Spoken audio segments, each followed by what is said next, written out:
It looks like we have some breaking news on the landlord front for Washington State. Washington's new rent cap just cost landlords $16,000. Okay, there was 8 landlords. They each got fined $2,000 apiece. Could this inspire other states to follow? So let's see what they have to say. 250 divided by 8. About 30 tenants on average per landlord. While Oregon and California have similar policies, Washington's swift enforcement sets it apart and could inspire other states to follow.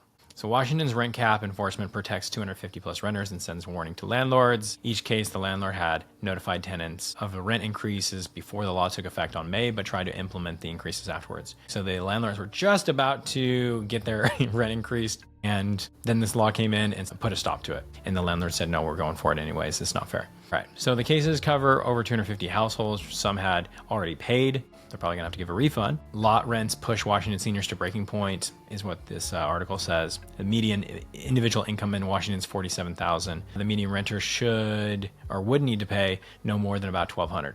Obviously, to address some of these places that are, to take the other side of it, gouging people, there has to be some way to address that when the rent has doubled in 8 years. I mean, that seems like, what is that? So the rent is doubled, so that would be 200%. 200 divided by 8, that's 25%. Let's go 1,800 times 0.10, that's $180.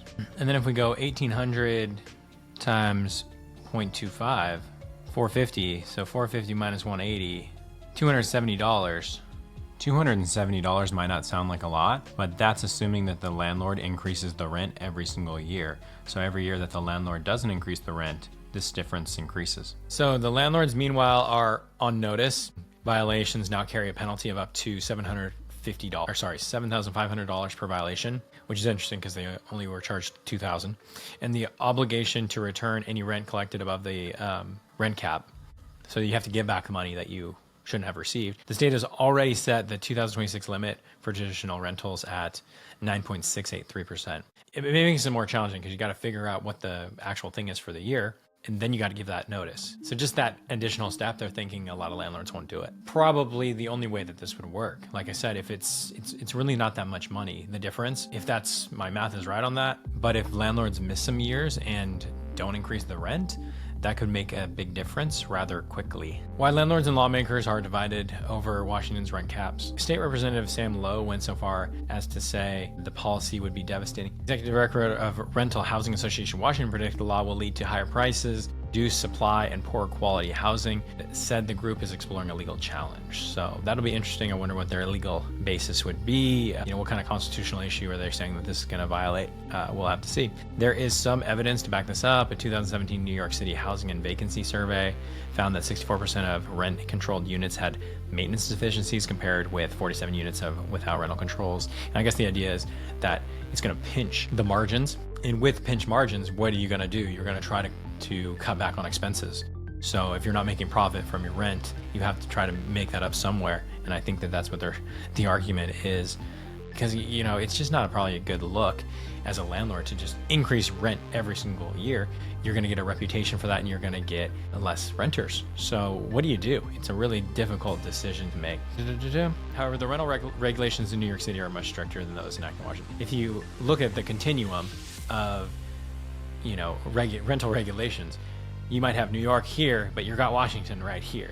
And then you've got a lot of the other states, maybe all of the other states, and you got maybe Texas over here. And so there's a huge gap between this. I'd say Washington's probably pretty close to New York. And New York might have specific, by the city, by the county, might have different rules, but overall statewide, Washington is way up there. Numbers like these make clear why this year's fines in Washington won't be the last. Yeah, and this is kind of a first shot across the bow for all landlords. It's like, we're going to be enforcing this. Whether Washington's model becomes a blueprint for other states will hinge on two things: if lawmakers also are willing to take on the same political fights, and whether they can act before the next round of rent notices hits the mailbox. My main concern would be what do the people who own houses do? Because if you know your rent is capped at 10% and a lot of times your landlord won't even increase it, why own a home? It doesn't make any sense to own a home at that point, because your property value taxes, everybody knows, has gone way up as of the past couple of years, and it's probably going to make a lot more financial sense to just rent, especially if you can lock in a good rental in a place that you want to live. I mean, man, it just makes so much more sense to do that at this point. And you can just, your landlord's at your beck and call for anything that goes wrong at the residence.